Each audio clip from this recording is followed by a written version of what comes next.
Hi, my name is Achilles, and I live in Austin, Texas, and this is where it's happening if you're into that hip jive sound. Yeah.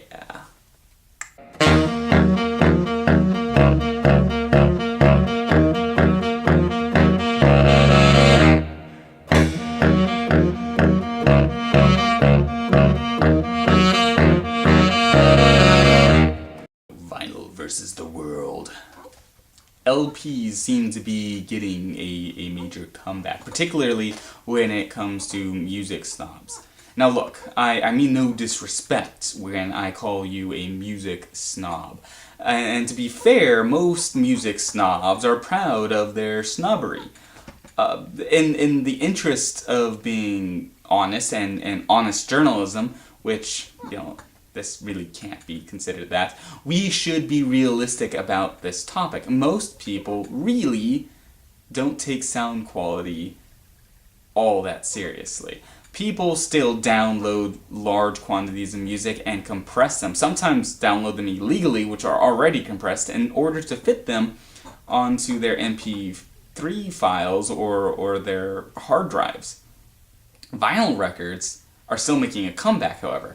Old school record sales have skyrocketed in the last 10 years.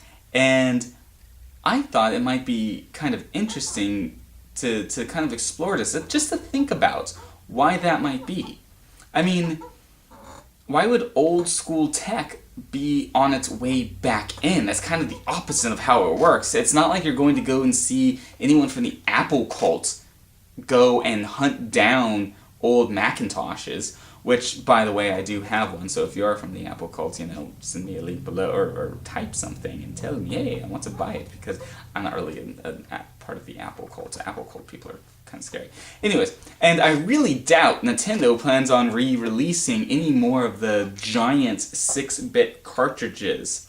So why vinyl, I wonder? Why else could there be? I mean, music snobs seem to be the people that are obsessed with the turntable. Unfortunately, I not only live in the music snob capital of America, I also happen to be married one. I asked around a bit, including my wife, and the answer more or less given is that the sound just seems more alive, more real. Now technically, there is no discernible difference between the sound quality of a CD and an LP, but science never got in the way of popular belief before, so why would it start now? There does, however, seem to be a difference between the ways the music is listened to. I call you guys music snobs in good humor. I like music, but I rarely get a chance to just sit back and fall into the music. I listen while I'm driving, writing, or cooking, but I only sometimes, very rarely, do I just sit back and listen to the music. You guys really know your stuff about this music. Most of you play at least one instrument, if not several, and you play them frickin' well.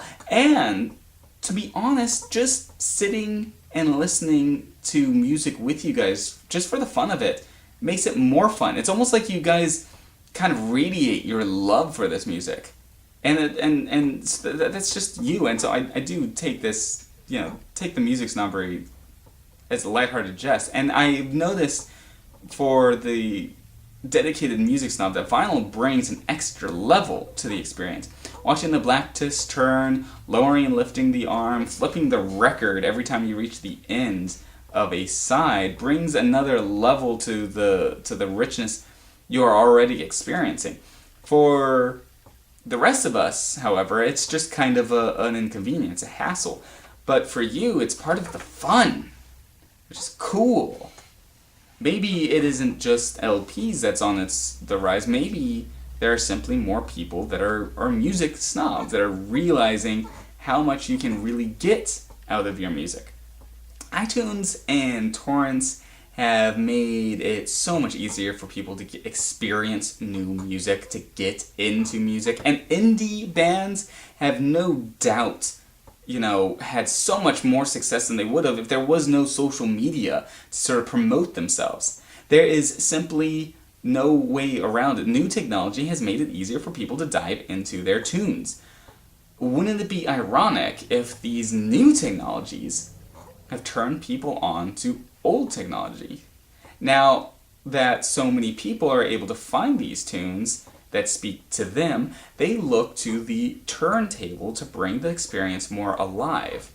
I don't know, I just thought that was an interesting idea that I thought I'd bring to you guys. And what do you guys think? Let me know in the comments below. This is Jibba Jabba, my commentary show where I talk about cool things that I either read or learn about. And yeah.